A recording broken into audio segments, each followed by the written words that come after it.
You're often called the real Fox Mulder, and you don't deny that. Actually, you lean into it. Even in your X profile, you lean into it. So you become a global authority on all things UFOs or UAPs, as we now call it.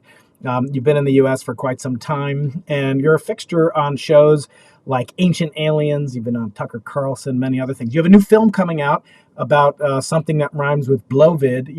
YouTube's AI is very sophisticated, Nick, so we can't actually say what it is. But there's a wonderful film. I linked it in the show note description down below, where you'll find some of the timestamps for what we're going to talk about today. And you've also written books: Open Skies, Closed Minds, Encounter in Rendlesham Forest, which is actually a very, very interesting story for those that aren't familiar. My friend, I think Julian Dore had you on at least once, and that was a fantastic episode. So anyway, you've done incredible work, and today I really want to talk about these the recent claims that disclosure is imminent. So is this just the constant? I have a friend who's a farmer, and he says, my cows are always depressed because they're always getting milk, but they don't have any kids. I don't know what that means. It means something in Russian, but disclosure's been promised for many years. So what do you make of it? Are we really truly going to experience disclosure, Nick? Well, I don't claim to have a crystal ball on that, but there is no getting away from the fact that there's been a ramping up of developments on this. We've seen over the last few years, undeniably, this subject transition from fringe to mainstream. And we've seen a recognition, I think, certainly on the part of Congress and elements of the government itself, along with the military and the intelligence community, a recognition that this is not some sort of silly season, fringe, conspiracy, sci-fi topic. It is a defense, national security, and safety of flight issue, and it's now being framed as such in Congress. And of course, we got a lot of developments, and the most recent of which, literally a few days ago, the creation of this new task force on the declassification of federal secrets, which, along with declassifying records on things such as JFK, is going to look at the UAP issue. So we've got a lot going on, and clearly a lot more to come. But whether that's going to be what the UFO community expectantly refer to as disclosure with a big D, I don't know about that. I mean, that's a sort of literal, my fellow Americans, people of the world, we're not alone. I'm not sure we're going to get that, but who knows? I hope so.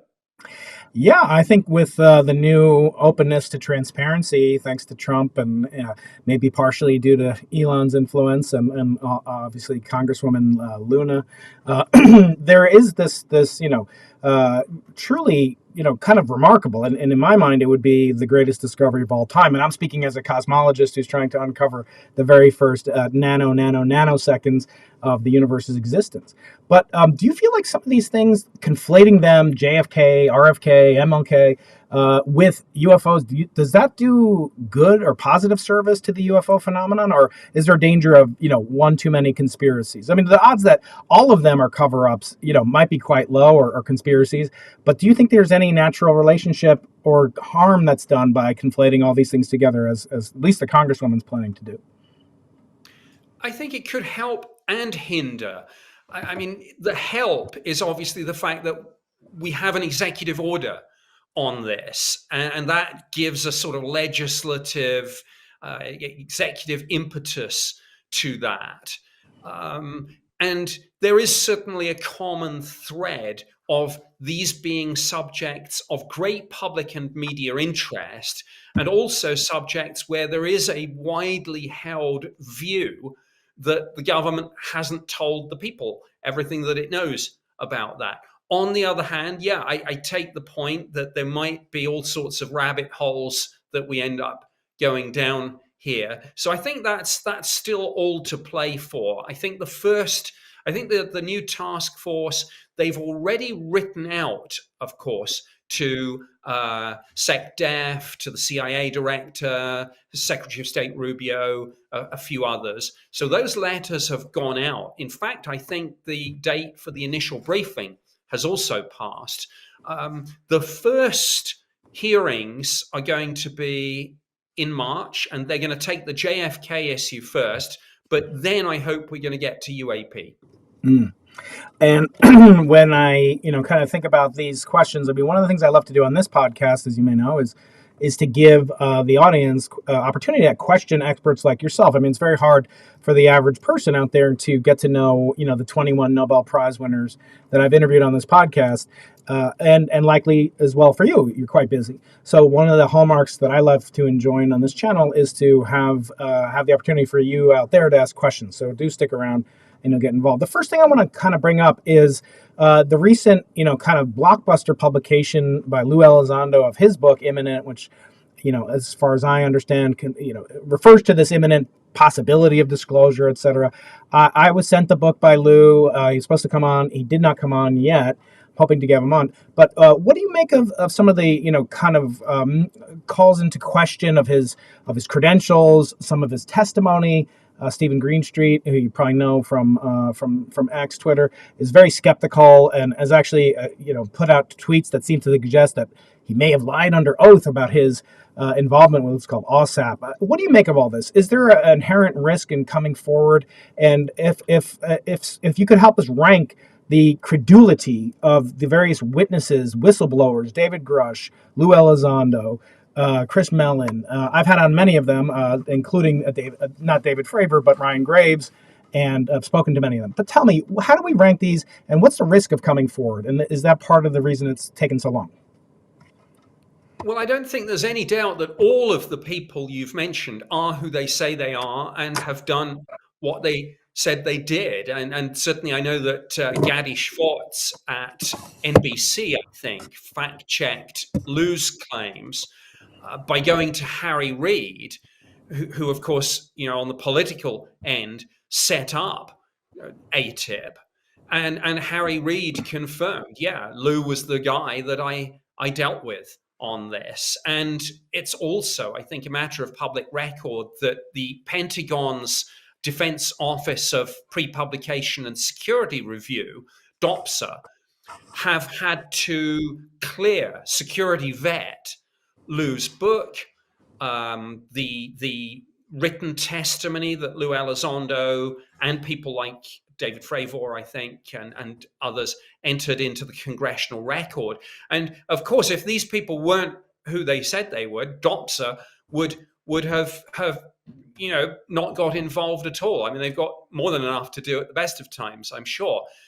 So they are who they say they are. But of course, the proviso with all this is what we're hearing is always going to be an unclassified version of a lot of this, which sometimes reduces us to lowest common denominator, because simply put, people like Lou Elizondo don't want to end up in jail, which they would if they cross the line. So they are meticulous about clearing the material that they come out with in accordance with the proper security regs.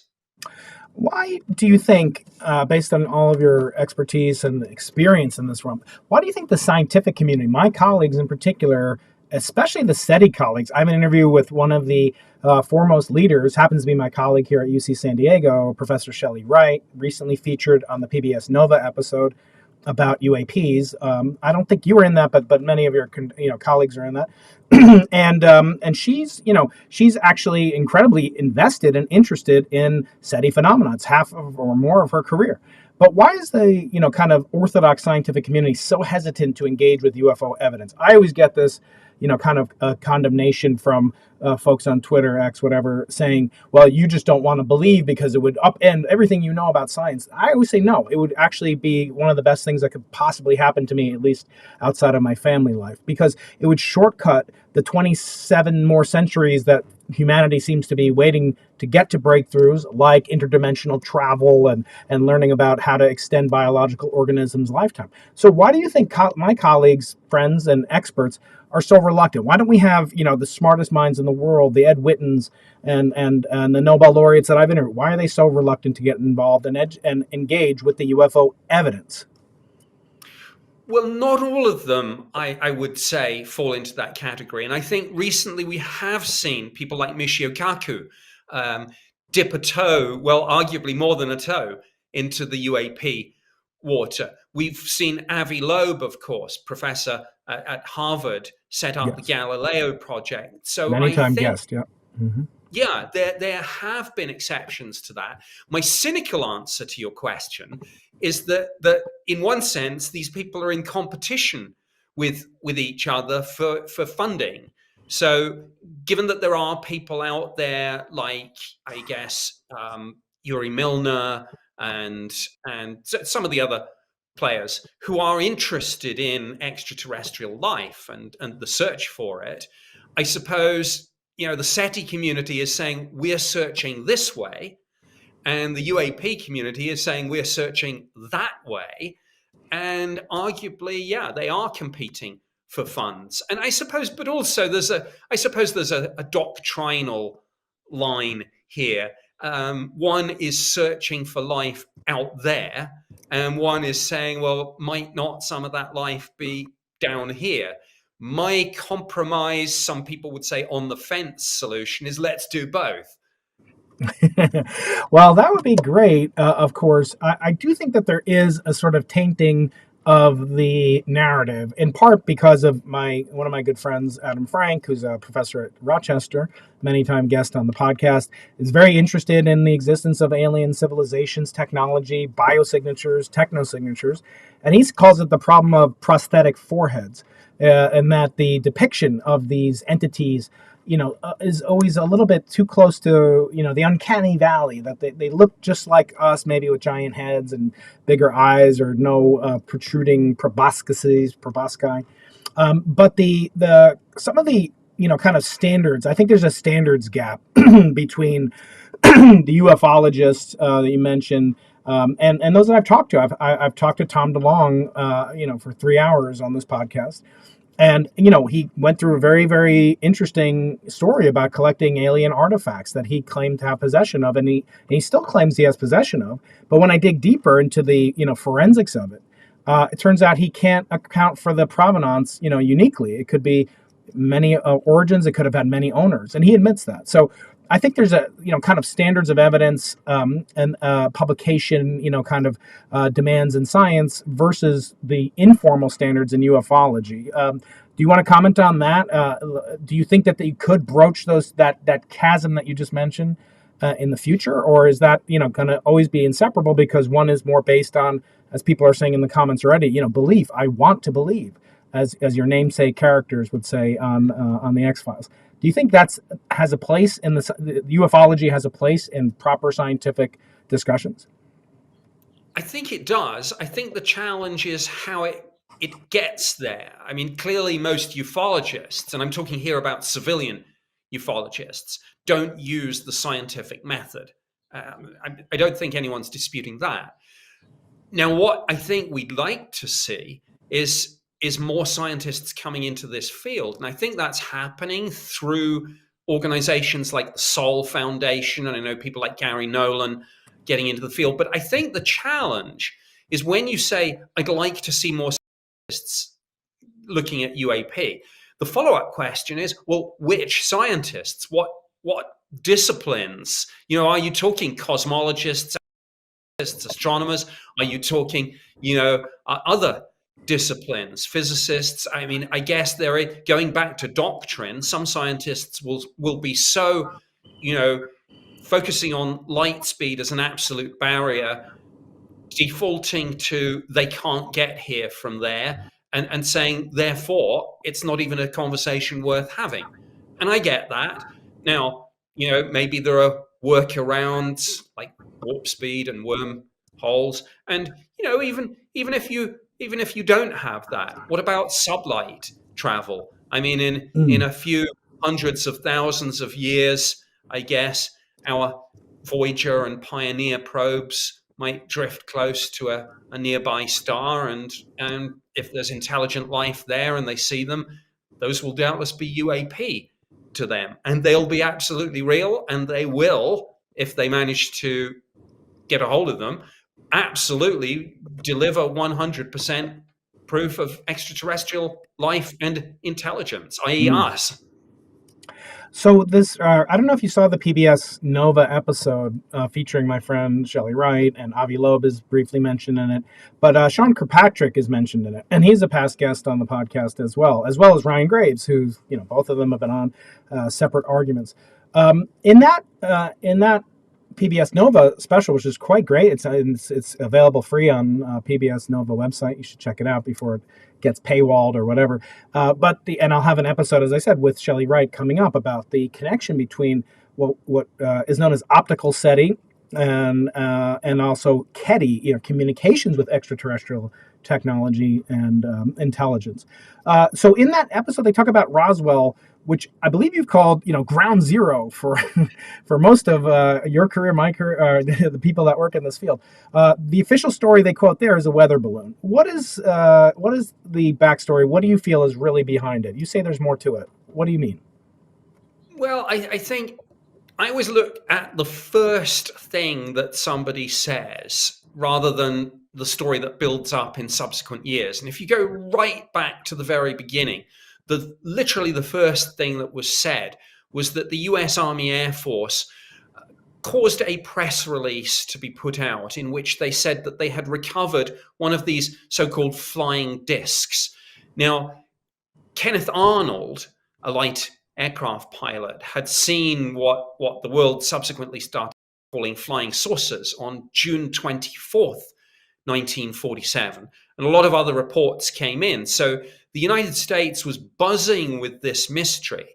And then this original press release, as I say, that the US Army Air Force caused to be put out and essentially worded, said, the many mysteries surrounding the flying discs have today been, and I'm paraphrasing, of course, have been put to rest with the recovery of one of these discs through the good offices of the 509th Bomb Group and the local sheriff.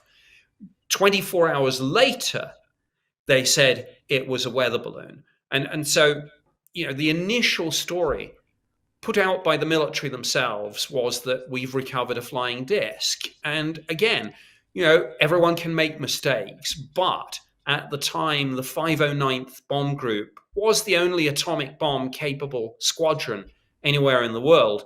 So they tended to put the best of the best in there in any role, whether it's the pilots, the intelligence officers, whoever it is.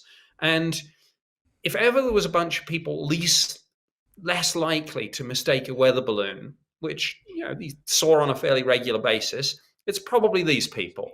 So that's what makes me think there's a little bit more to this. Now, subsequently, of course, we've had the official story that this was actually Project Mogul, which was a high altitude intelligence gathering operation to look for evidence of Soviet nuclear tests. But it's still, despite all the fancy sounding words, it's still just a bit of kit that they sent up essentially on a weather balloon. So I'm not sure that helps us. But again, as with all of this, it's a binary question.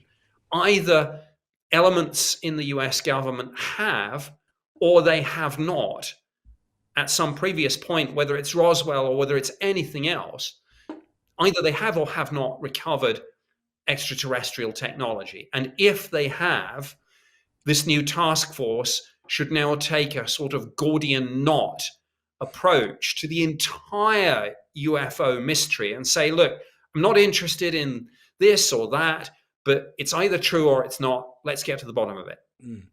Indeed. And speaking of that, you've talked recently, and it was quite exciting to me as a physical scientist, as a physicist with some interest in chemistry and certainly interest in biology.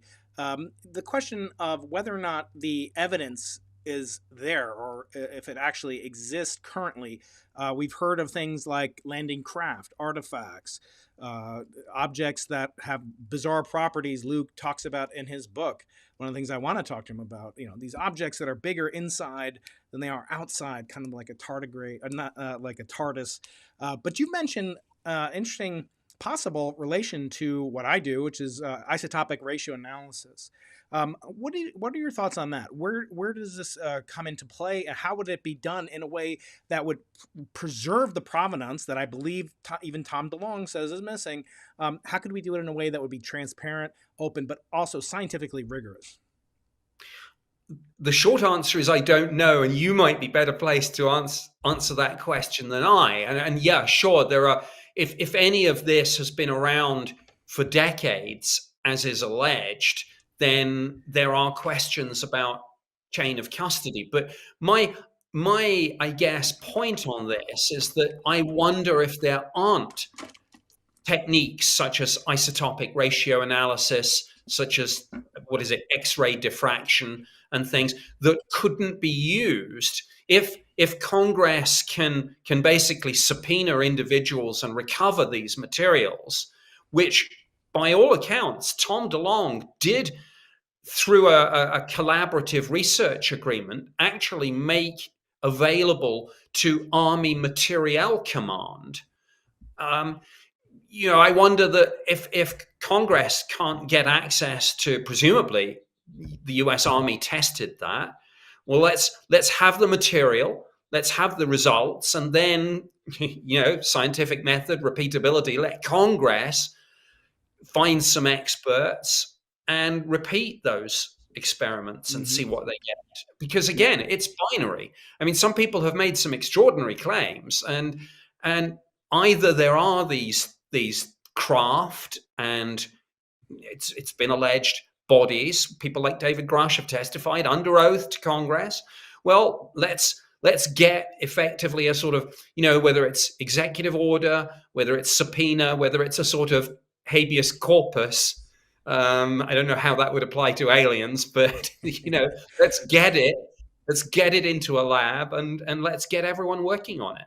Yeah.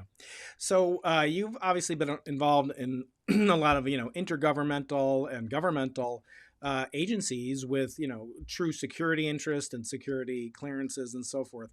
I'm going to be interviewing an author named Rebecca Charbonneau, who's written about the Soviet program. What do you know about the Soviet UFO investigations? I mean, they're obviously during the same time period were quite advanced technologically. They had influence and actually interest in the high frontier of outer space. So how did they balance it, if at all? And how were the similarities between the UK and the US and the USSR? You would expect, if it's a true scientific phenomenon, to see repeatable things. The speed of light is the same in London as it is in San Diego, as it is in Moscow. So how could we use that lack of or that actual positive evidence to solidify these claims of disclosure? In other words, won't we expect it should all come out at once from all governments, because these phenomena, the aliens probably won't know initially to come to to Tucson or to come to northern the forest where you encountered these craft. So what do you make of the using that as sort of a rubric to assess the credibility of these sightings, so forth, and of this phenomena in general? Shouldn't we expect to see the same phenomena all over the planet? We probably should. We know, or when I say we, the Ministry of Defense in the UK was aware that Russia had a program looking at UAP, but we didn't know much more than that, frankly. Obviously, they were and still are an adversary. Again, we know now, and I think there has been official confirmation that China has a program. But again, we don't know much about that, or rather, if we do, I'm not read on to any of those US programs that might have penetrated, whether it's through espionage or whether there is some degree of back channel communication on this. So I can't really say much about that. I mean, what I can say on the Allied side is that, and this is something that Sean Kirkpatrick spoke about actually in public, I think, when he was testifying at the NASA, the independent UAP group that NASA set up. He said that he had, and this now is, of course, a couple of years ago, but he said that he just convened the first meeting of the Five Eyes UAP. I think he called it either a working group or a caucus or whatever he said. So we know at some level that the Five Eyes Intelligence Sharing Alliance has had at least one meeting on this. Various defense journalists, I think, have asked in all five respective nations, you know, the United States, Canada, UK, Australia, and New Zealand, and haven't gotten much more than confirmation that they attended a meeting. I actually got confirmation that two officials from Defense Intelligence, which is part of the Ministry of Defense, attended that Pentagon meeting, but nobody's releasing any minutes from that meeting. So all I can say is that Russia and China have a program.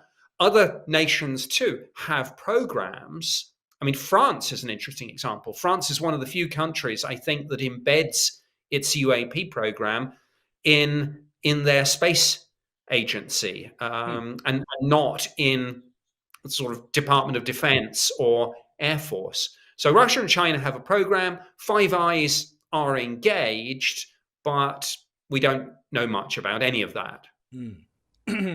Well, we've got, close to 1,000 people watching now, and I do want to let you know out there that you'll be able to ask questions for Nick, and there's some for me as well. But also, before you do that, please go to my website, briankeating.com, just as it's spelled, and subscribe to my mailing list. And you may get some extraterrestrial technology. Nick, I'll give you this when you're next in San Diego. This is a chunk of maybe extraterrestrial technology. I don't think so, but it's an interstellar, or it's at least a meteorite. I don't know if it's interstellar or not, but it's pre-Earth's existence. This comes from 4.3 billion years ago, and I give them out to about 10 people every week on my join the mailing list, where I talk about the guests. I'll be writing about this conversation as well.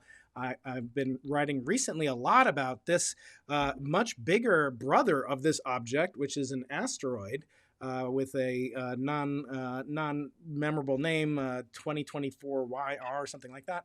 It's about 100 meters wide and scheduled to possibly impact the Earth, which would maybe be a bigger deal than even disclosure. And that could occur in 2032. The odds now of this big brother of this object, which you may win, is the highest in recorded history. So NASA's tracking it. I'm going to be talking with JWST scientists later on today, in fact. And they need to track it because it's a 3% chance. Now, Nick, would you get on an airplane if you had a 3%? I mean, nowadays, I don't know. It seems like even higher than 3% chance of having an issue, at least. But what do you make? Have you heard about this asteroid object that has this 1 in 33% chance of reaching us on Earth in about 8 years? Yes, and now I know I've followed the story closely enough to know that NASA are saying the odds may come down again when they have more data, and let's hope that turns out to be true. But I mean, worst case scenario, if this hits. In fact, I was just reading an article from Avi Loeb this morning, which said, and I presume that I haven't got it in front of me, but I think the figure is that it would hit with about 500 times the power of the Hiroshima bomb or something like that. So this is absolutely why we need to have the DART mission, and of course, NASA and others. Maybe Elon Musk will lend a hand. But we need to seriously start looking at deflection of this, because of course, as you know far better than I mean, that's 2032. That's the one we've found, but what about the one that we haven't found that we might suddenly on shorter notice find inbound with an even higher percentage? So this is we're having some fun with it, and there are some great Hollywood movies, I guess, like Deep Impact and Armageddon, but there is a serious science that needs to be done about asteroid detection and then deflection, for sure. That's absolutely right. So so please do join the mailing list. Here's a link to it. I'll put it up on the screen right now. And if you have a .edu email address, if you're lucky enough to be in academia currently, I want to give back especially. So you're guaranteed to win one of these beauties, a fragment of the Earth-ending. No, hopefully it won't be the Earth-ending asteroid, but it's a real asteroid and fragment. It's exactly what it is, and we hope that we're going to be able to, yes, either deflect it or perhaps do something to it if it does rise above a certain limit. Obviously, you don't want to, blow it up if you're going to then create, 30,000 of these fragments that could each, take out a small town rather than an Earth-ending object like this one could be. But likely, I don't think it's even going to be that big. I mean, yes, 500 Hiroshimas is quite ruin your day, but it's not enough to take out the Earth as originally happened. But that brings up this question of possible motivations and why aliens would come here. Have you thought about this? The motivations for why a civilization, if they exist. First of all, we have to stipulate there's no evidence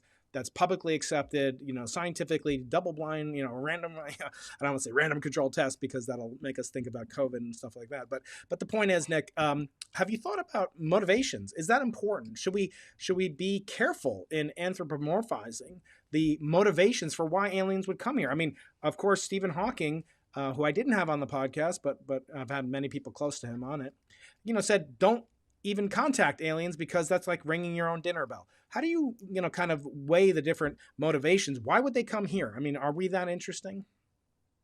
Well, I hope we are. I think, clearly we can only take an anthropocentric view of this, so there is a danger there. But I think one of the few good assumptions that we could make, if it turns out that we do have extraterrestrial visitation, one of the few really good assumptions is that by virtue of the fact that we can't get there and they can come here, their technology, their understanding of science and their engineering ability to harness that must be orders of magnitude ahead of anything that we've got.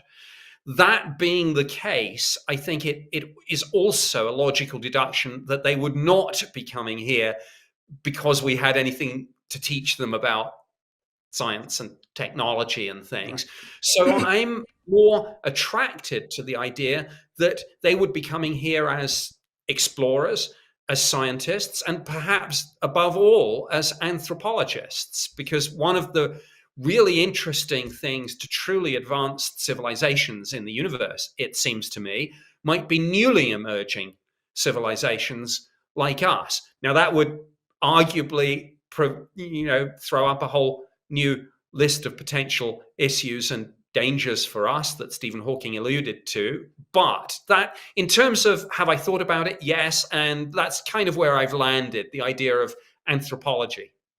Mm.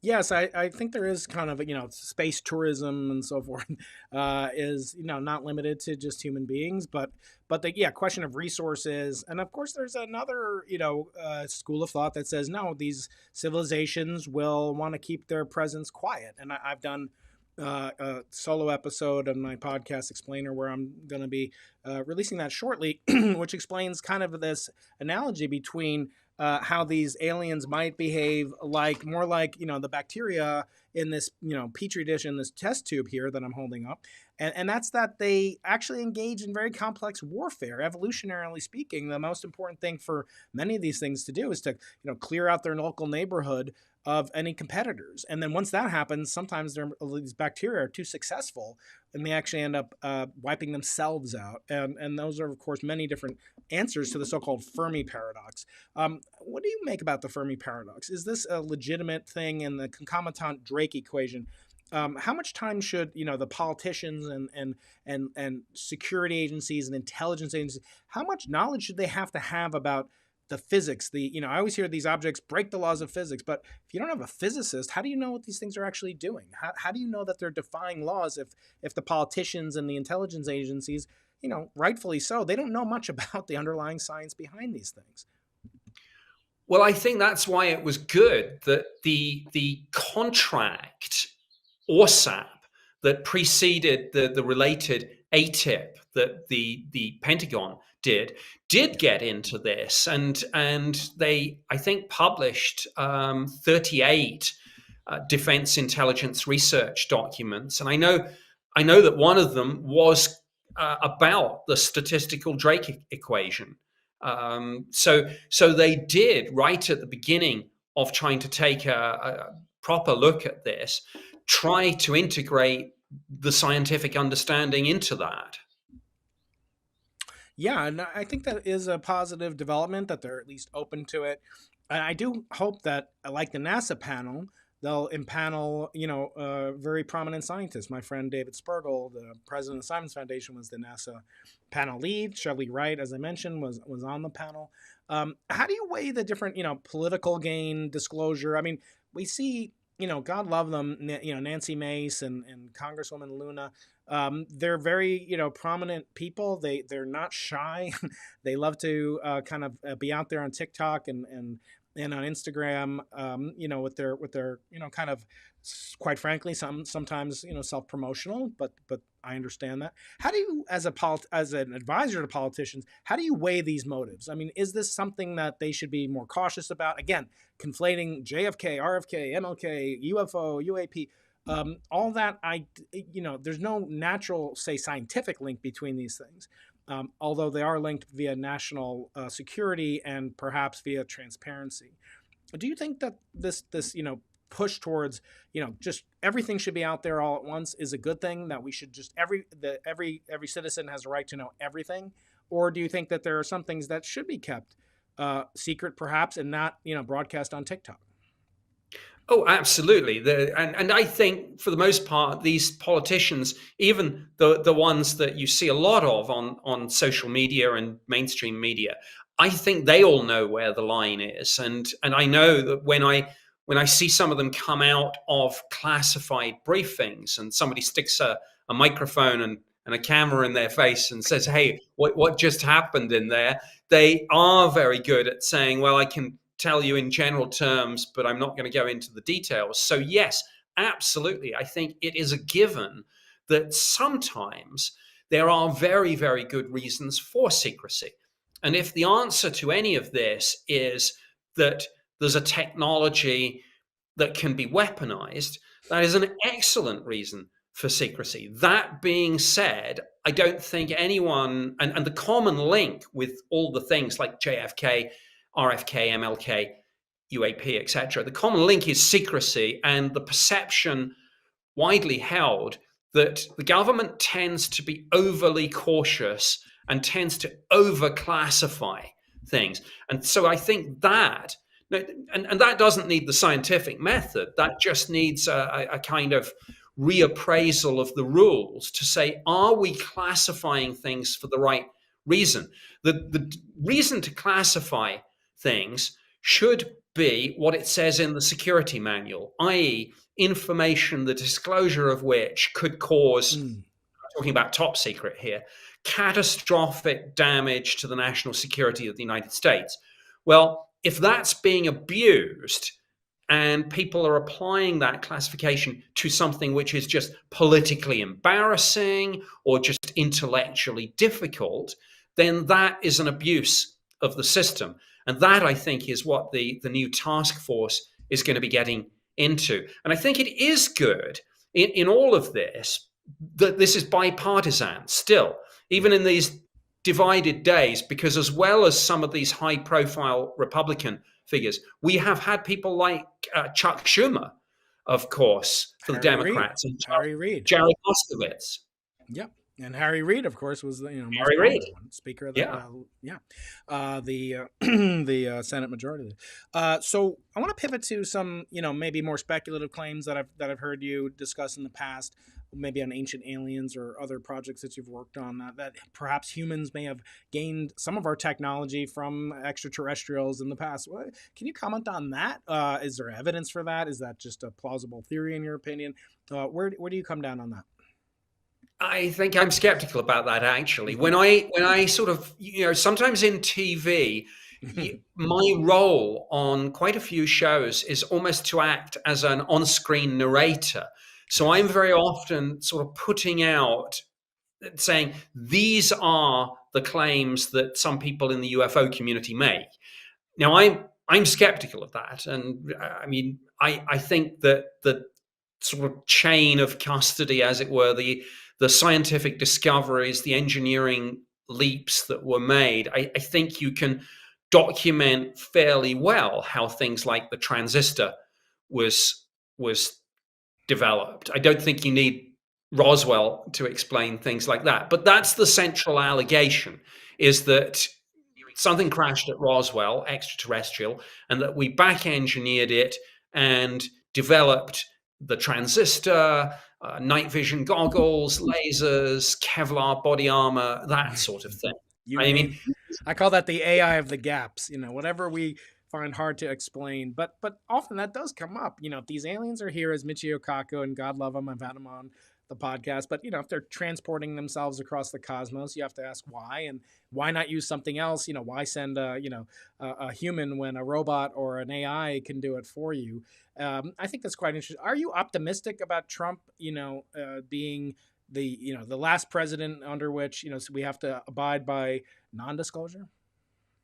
I know this is a big if, but if there is a smoking gun anywhere in the system, I think that Trump, as a maverick, as a populist, and as a second-term president, that's almost the perfect storm for disclosure, because here you have somebody who's not going to be listening to the civil service, not going to be listening to the bureaucracy, and obviously he's written his name in history anyway. Yeah. But my goodness, if he or his task force uncovers the fact that somewhere in a basement office in the Pentagon, this is all true, and there is a little team sitting on the wreckage and it's in a hangar somewhere, Trump would probably just say, right, I'm signing an executive order and I'm going to push that out.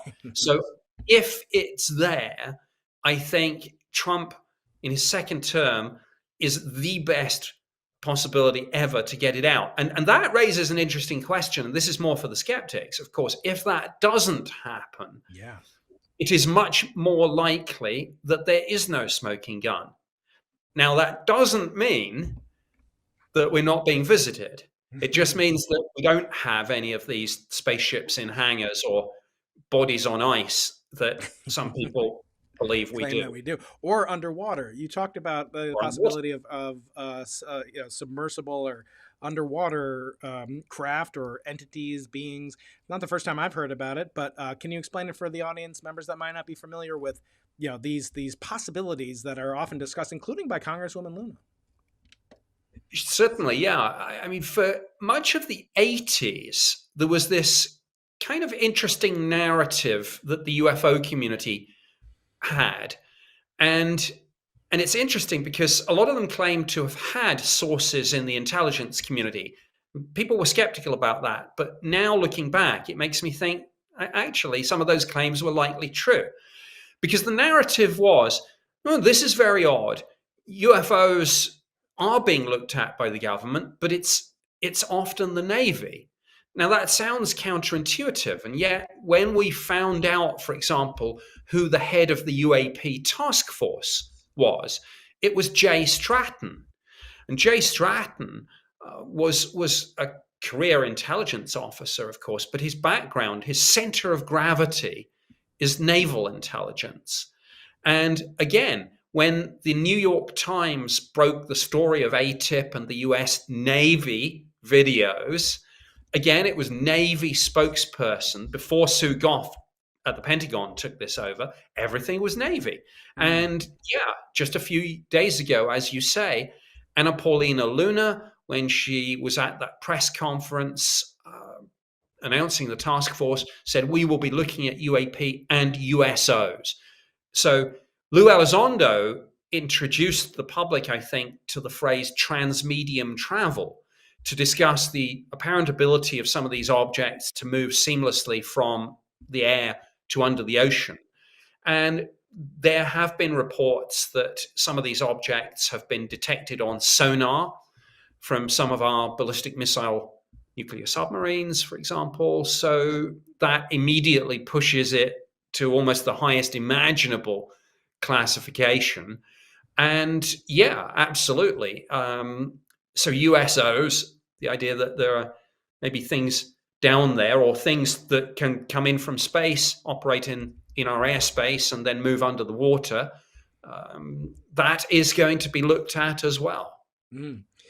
And then the last couple questions before I turn it over to my brilliant audience, the most multi-dimensionally magnificent minds in the known multiverse, is this question of, that I've often heard about, which I confess I don't understand, and I'm pretty good with relativity, time calculations, and can solve my way around most equations. But this notion that I first heard about from Tom DeLonge in our live stream, I'll put a link to that somewhere up there. It's got close to 1 million views so far with my friend Kurt Jaimungal, and also Jim Semivan, who is maybe an analog to, did some of the work at the CIA that you were involved with the MOD. But they talked about, well, maybe these beings aren't actually, entities from other solar systems, which is a proper astronomical target of study. Half of my, astronomy colleagues are interested in exoplanets. I'm very interested in them as well. But he claims that, possibly they're time traveling beings. I mean, would this even fit into the realm of UAPs? This notion that, perhaps they're future humans in some sense. I really have to confess, I thought it was lunacy, but maybe I'm being a little bit too dogmatic in my rigorous scientific demands. So what do you make of these claims before we turn to the audience questions? Sure. I mean, in the intelligence analysis community, there's an old kind of joke saying, interesting if true. And I think this is a classic interesting if true. I mean, I guess it would get around that point you made earlier. I can't remember who you said had brought it up, but I've heard it before. Why do they look so humanoid? I guess the answer would be because that's what we evolve into in a few 100,000 or million years time. It's not my area of expertise. I'm not aware.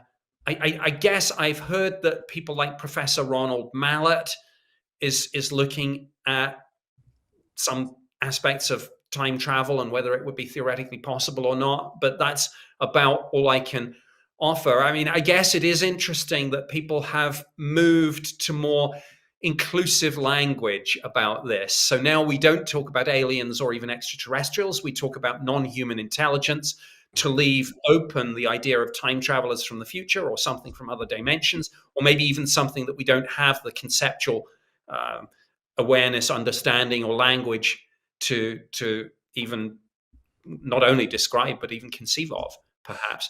And we even now talk about like I say, all these open terms to, I guess everything is on the table, which is kind of an interesting place to be. Okay, so let's turn to questions. You can ask questions in the chat, or and then some on Twitter we're getting as well. So the first one comes from Archangel Rees, which I actually was thinking of that name for one of my children. He tells me, you have to ask Nick about the Rendlesham Forest incident. Can you give us the 30 million light year view of that? Oh my goodness, the elevator pitch. Well, something landed. And all I would say is that there is a declassified Ministry of Defense file that at least documents some of the basic facts, that some of the military personnel reported something had landed. They did take a Geiger counter to the landing site after the thing had taken off again. They found levels of radiation which they thought, they being the Ministry of Defense, thought seemed significantly higher than the average background. The witnesses did, on a subsequent night, because there were 3 nights of sightings, did include the deputy base commander, Lieutenant Colonel Charles Holt, who initially was skeptical and thought this was all nonsense that was interfering with the base's primary mission. And then he was told it had come back and saw it himself and became convinced. So yeah, I've written a 100,000 word book on it, but that was the short version. All right, very good. Thank you, Archangel. Wonderful name, wonderful name. Okay, next question comes from Edward, who asked, what percentage of these famous whistleblowers, I guess he's talking about Lou Elizondo and others who are in it just for the money, in your opinion, Nick? I'm not asking you to. I don't think any of them are. I mean, Lou Elizondo was a GS-15, and I haven't looked at the salary. Can you explain what that means? I'm sorry, that's a government. That's it's a level of it's a grade, And it's broadly equivalent, I think. If you look at the military equivalent, it's the equivalent, I think, of like a full colonel.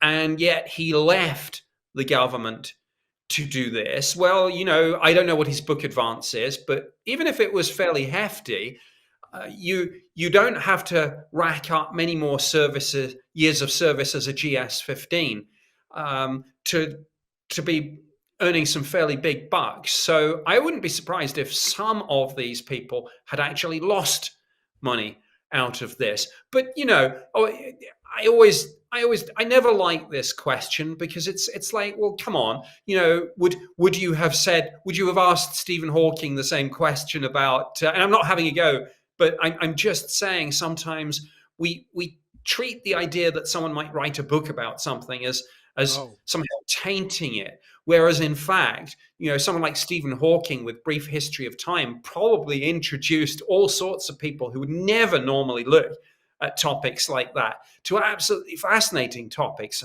And if he earned some money in the process, well, good for him. Well, Nick, I'm here to tell you some good news about that. I actually heard Stephen Hawking speak when I was a wee lad in graduate school in the mid-90s. I went to a Royal Astronomical Society meeting, and he was giving a lecture. And at the end of the lecture, he was able to answer questions very haltingly. He was still using his wheelchair and speech synthesizer, but it was real time, at least compared to what he was able to do later in his life. And somebody at the end asked him, Stephen, why did you write this book, A Brief History of Time? It's rumored that almost nobody's able to read it, cover to cover or understand it. And they just like to have it on their coffee tables to appear like they're a member of the intelligentsia. And after 12 minutes of, awkward silence, the response came back, I needed to pay for my daughter's college. And so you're absolutely right, but obviously it influenced people to such great stuff. Okay, next question comes from let's see here. Okay, Mr. President. Let's see here. Okay, so Mr. Public Pain is being a little bit salty. He's saying the biggest con game from con men on aliens is the past teaching us to stack stones. All a con game. So there's a lot of notion again of this being a big grift for political gain, for influence. Again, how do you react to that? Some saying, oh, well, Nick's credentials aren't as good as he said they are. How do you react to this criticism? Is it meant to discourage you from coming forward, from whistleblowing? There's price to pay for all of this with all these people that get really harsh emails, as you'll hear in my interview with Shelley Wright, Professor Shelley Wright. Even serving on a NASA panel. Oh, it's just NASA. They're trying to protect. How do you handle the slings and arrows that come your way from this? Well, I'm okay, because if somebody asks about my credentials, I'm in the really fortunate position of being able to direct them to UK government websites which describe me as a former UAP investigator. There's a reference to that on the National Archives website. There's a reference to that in the official record of UK Parliament, and all that is open on the internet. So I'm very lucky that I can back up my claims with government websites.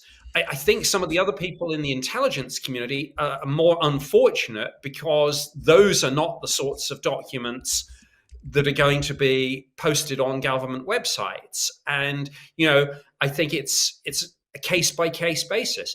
I do know that David Grush was the victim of a very unpleasant sort of dirty tricks campaign to deliberately put into the public domain personal information about him that would cause some discomfort. I mean, that's a whole nother story. But I think it comes with the territory to a certain degree, and people should absolutely push back against claims and ask hard questions. But I think everyone knows where the line is between asking hard questions and just crossing the line into insults. And I kind of think that that's common sense and just basic human decency. So I think people should go up to the line, but come on, don't let's cross it. Okay, Stlembo Majola, I'm not sure I'm pronouncing that right, says, why does it seem like it's mostly the U.S. government that's preparing for the big reveal? Do you think other superpowers like Russia and China are looking into that? Well, you mentioned this before, but in summary, yes, you do think that they're looking, and they're, in France, you said they're actually devoting or connecting their space program with it. So other countries, I always like to kind of be provocative and say, if you eliminate the UFO sightings in America, you would think that we're a pretty boring civilization. But do you weight these by population? The technology that these countries, China has a lot of cell phones too, or is there something more at work there? Well, I think with Russia and China, it's the fact that these are essentially closed societies with no, certainly with no, basic sort of freedom of the press as we would understand it. And allied to that, there's no getting away from the fact that if we talk about the free world and what's open and things, language and culture, and just a sort of very US centric mind view, places the US, rightly or wrongly, but places the US at the heart of a lot of things, not just UAP.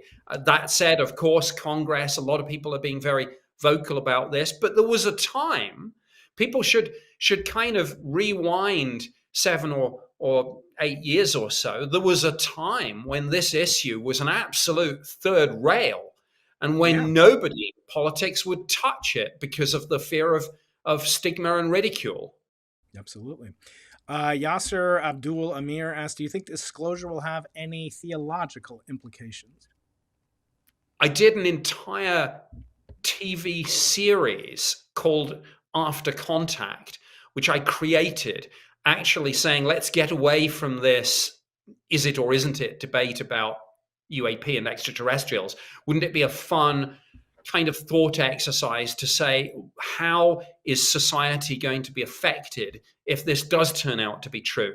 And absolutely, this will touch deeply and profoundly every aspect of our lives, both individually and collectively, politics, science, technology, the economy. And yes, to answer the question, religion is going to be a huge part of that. All sorts of theological implications. Obviously, some of the major world religions are looking at this already. I know that the Catholic Church have been sort of, quietly funding some well, quietly, they have their own observatory, but conferences and things to look at the theological and doctrinal implications of this. Islam and Judaism maybe less so, or maybe they're being less forthcoming about it, but I don't think there's any denying that that's going to be one of the big issues and one of the potential flashpoints of this. Indeed. Okay. Cam 35mm says it's never going to happen. It's like the Wizard of Oz. His power comes from keeping his curtains shut. Nick, what are the odds of disclosure in the broadest possible sense coming true and swiftly and soon? 50-50. I mean, again, it either is or it isn't, and then it then follows that it either will or won't be discovered or revealed. And when I say discovered or revealed, of course, there are parallel paths here. You could get what the UFO community called disclosure, my fellow Americans, people of the world, we're not alone, or you could get first contact.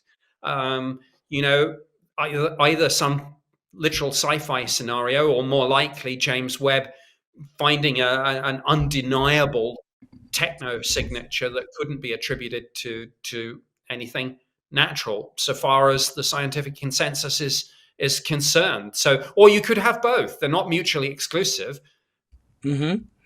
Last couple of questions. One is about Jacques Vallée, who I was introduced to many years ago. I have not yet had the opportunity to have him on. This H.R. Brown thinks he is the key to getting more scientists to deal with it. Non-human intelligence is not only more intelligent, but there's vastly more intelligent. Not only intelligent, but vastly more intelligent. Are there any scientists that you, if you could, be director of non-human intelligence, get Tulsi Gabbard, to whatever, who would you like, most, and you don't have to say me, But what scientists in particular would you most like to see involved in the global project to have not only disclosure but active research, investigation, and maybe even communication? Well, I think you would be a good person to have. I would put together a multidisciplinary team, but because you are a scientist who also operates in a sort of public space, I think absolutely people like yourself should be a part of it. Michio Kaku, Avi Loeb, some of SETI's post detection work have already pulled together some of the people who I'd like to see. Hmm. Some the Royal Society, who you mentioned earlier, back in 2010. I don't know if you attended or participated, but I actually sat in on two discussion meetings that the Royal Society held in the UK, where they had all sorts of people: Catherine Denning, Simon Conway Morris, Seth Shostak, Yeah. Paul Davies, all those people, and many, many more. But I think the key is it should be multidisciplinary. And Yeah. it should be people like yourself and Michio Kaku and Avi Loeb who have public profiles and who understand that there's science, but sometimes you need to talk to the non-scientists and do pop science. Hmm. Yeah, I put out a post on Twitter yesterday about that. And it's no surprise why scientists are getting so much ire from the public, because most of us feel we're above talking to the public, just like this, or we're too specialized, too smart, and we're too busy. But I always say, if you think it's worth your time to study, transition of some muon in a magnetic field along with 6,000 other people, but not talking to the public, your boss who pays your salary, you got your priorities backwards. I want to take a couple questions from a friend. This is Hayam, who asks, are aliens, the gray ones, are they robots? Do you think that they're super intelligent AI? What people in the UFOlogy community think, what do they think is the most plausible explanation for both the physical morphology, the appearance that seems to be similar, at least in a lot of claims, versus, it could be viruses and that are super intelligent. We have no idea what these things are because we have no hard, firm physical evidence yet of these. Just a lot of circumstantial evidence, which is not bad, but it's not conclusive at a scientific level. What do you make of the kind of similarities between cultures, between depictions, between nation states, and between different stakeholders, military, government, lay people, scientists, etc., between the depictions of these objects, these people, these creatures, rather, non-human life forms? What do you make of the similarities or even the differences between the way that they're often depicted? Well, I think there are some similarities, and I guess Jacques Vallée, actually, who we've just talked about, Yeah.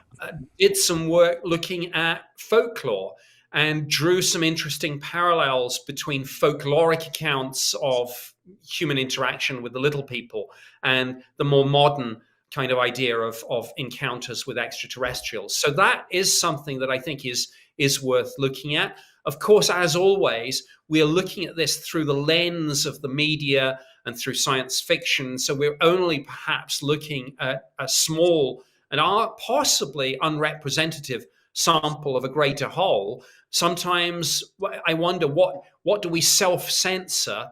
And when I say we here, I'm talking about the UFO community. What do they self-censor because they think, oh, that sounds crazy. They're supposed to be the little gray ones. So if I have 10 reports of entities, I'm going to talk about the one that fits the public perception. So I think that's a factor. In terms of what we're dealing with, I mean, I guess, again, trying to steer clear of anthropocentrism. But again, it's probably one of these truisms that because of the difficulties of transporting biological life through space because of micrometeor impacts and time and cosmic ray gamma bursts, all of that. I guess it's more if you can do it two ways, one of which is that, and one of which is send some sort of robot with AI in it, if you can, some sort of humaniform robot with AI. So maybe when people are seeing these little grays, maybe they're not actually life forms. Maybe that's a spacesuit, but more likely maybe it's a robot with AI in it. And of course, I once heard Stephen Dick at that Royal Society discussion meeting say that we may be living in a largely post-biological universe populated by immortal thinking machines. Okay, last couple of questions come from X, formerly known as Twitter. Stuart asks this: how does the military technological exchange between the U.S. and the U.K. specifically affect the scientific community? Has this been a huge influence on the UFO UAP narrative? How have things changed since you left the Ministry of Defense? It's a very interesting question, because apart from that interaction in the forum of the Five Eyes that I talked about, there has been very little exchange between the US and the UK on this. The UK closed its UAP program at the end of 2009. There were actually rumors for a while that the US had taken it over, and I don't think that's entirely without some substance. But it's an interesting question, because normally the US and the UK are absolutely lockstep on defense and national security issues. This seems to be very US centric at the moment and totally US led. And the UK is taking a very hands off view. Apart from that admission of the Five Eyes and the two defense intelligence officers who went to the Pentagon meeting, the UK government has said nothing about this at all. Interesting. And then there's one final question, which we'll take from Twitter before we wrap up. A lot of people in the live chat. Ashton Forbes is in there. Very, very interesting. Have you done anything on the Malaysian air crash, by the way? I have not. It's not my area of expertise. That said, Ashton, who's a really interesting guy, had me on his podcast just about a week ago, I think. Wow. And we had a very interesting conversation. Yeah. Okay, last one from X comes from Michael Addyman, who says, I don't get how you claim Trump is good for disclosure. His team is whitewashing the entire thing. His team did nothing on the drone task force, just more committees. He said he was going to release it the day out, January 21st. He really came out with, it's an FAA thing. What do you make of this criticism of Trump? He's actually not good for disclosure. Well, the first statement, this literally, to be fair, came up on the first evening in the Oval Office when he was signing those executive orders, and somebody shouted a question. I think it was Peter Ducey, shouted a question and said, hey, what about the drones? And Trump turned to his chief of staff and said, hey, what about that? Can we get a report? So that was very rushed. And I think, I get the skepticism and the cynicism, but we are still in extraordinarily early days of this second term. And I think, people say, yeah, well, what about the first term? In the first term, there's no getting away from the fact that he was, I think, stymied by the bureaucracy at every turn. This is a kind of all bets are off second term. So give him some time, and he's unleashed, people like Anna Paulina Luna. Give them time. Give them some time to do their jobs and see what happens. Yep, I agree completely. Well, Nick, this has been phenomenal. I hope that you'll come back again. We have a couple of really important episodes with two brilliant women who I've done interviews with. One is Shelley Wright, who's my colleague, who works as rigorous hardcore science. She's involved with the 30-meter telescope, one of the greatest young experimental astronomers of her generation.